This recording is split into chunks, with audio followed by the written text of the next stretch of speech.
Samuel chapter 4. And the word of Samuel came to all Israel. Now Israel went out to battle against the Philistines and encamped beside Ebenezer.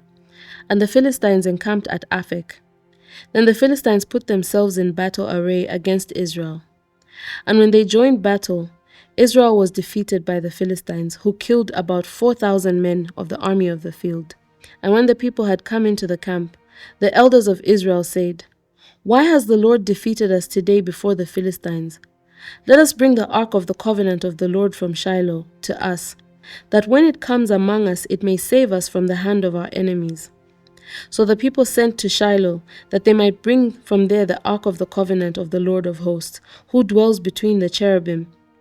And the two sons of Eli, Hophni and Phinehas, were there with the ark of the covenant of God.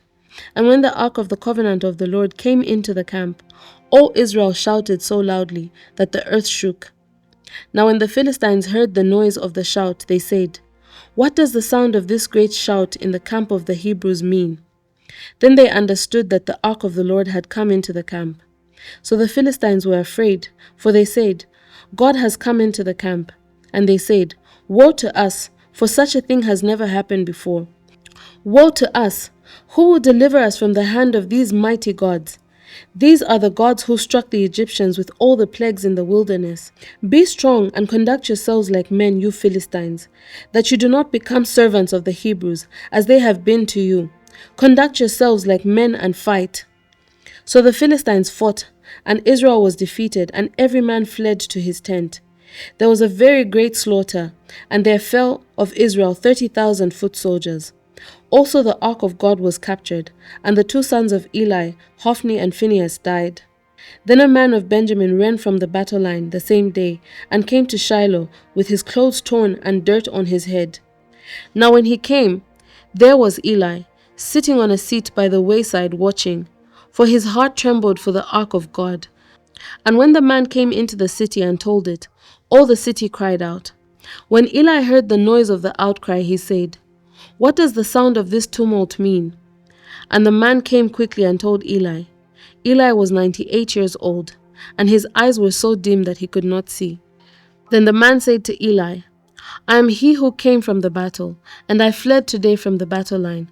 And he said, "What happened, my son?" So the messenger answered and said, "Israel has fled before the Philistines, and there has been a great slaughter among the people. Also your two sons, Hophni and Phinehas, are dead, and the ark of God has been captured."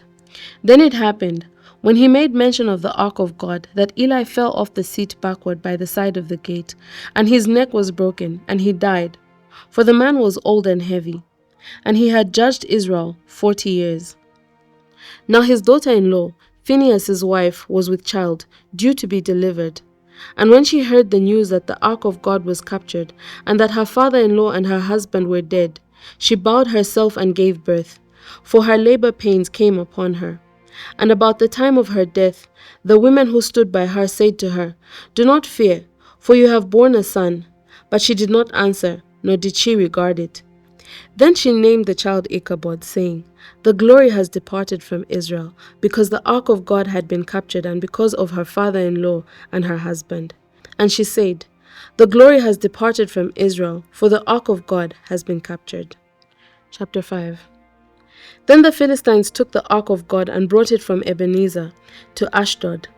When the Philistines took the ark of God, they brought it into the house of Dagon, and set it by Dagon. And when the people of Ashdod arose early in the morning, there was Dagon, fallen on its face to the earth before the ark of the Lord. So they took Dagon and set it in its place again. And when they arose early the next morning, there was Dagon, fallen on its face to the ground before the ark of the Lord. The head of Dagon and both the palms of its hands were broken off on the threshold. Only Dagon's torso was left of it.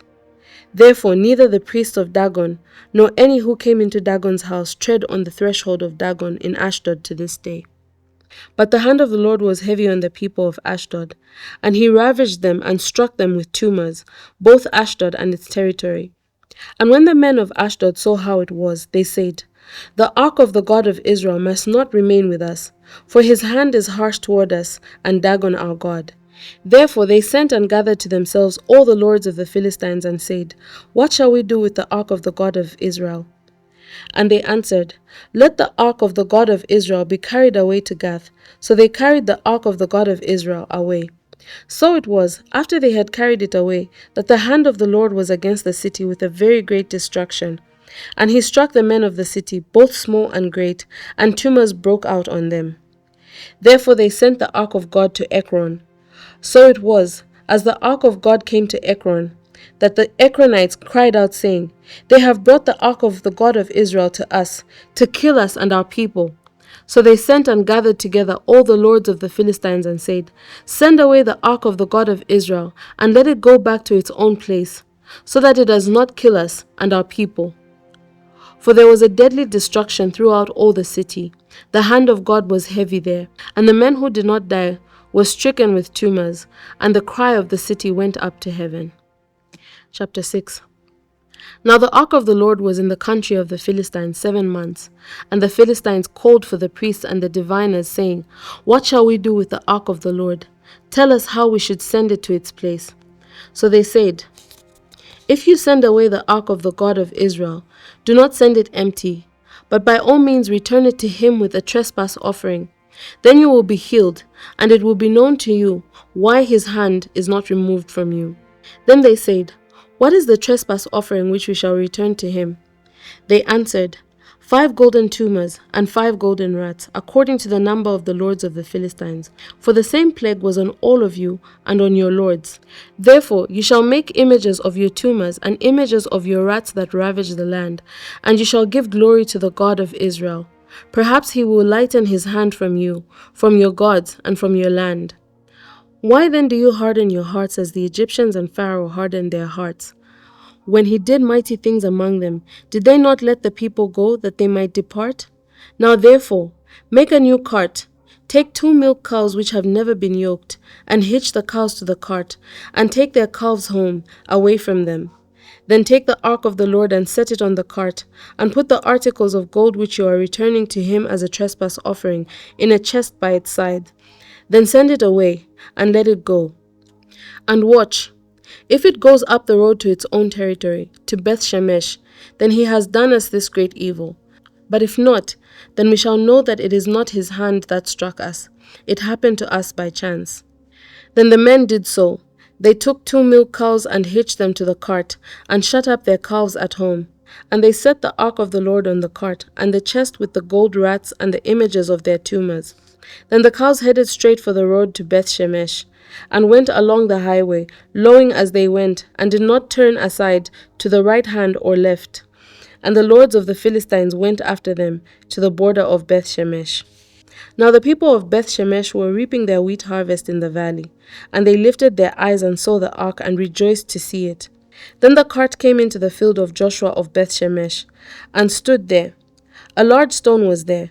So they split the wood of the cart and offered the cows as burnt offering to the Lord.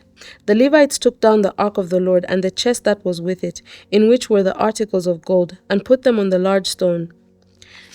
Then the men of Beth Shemesh offered burnt offerings, and made sacrifices the same day to the Lord. So when the 5 lords of the Philistines had seen it, they returned to Ekron the same day.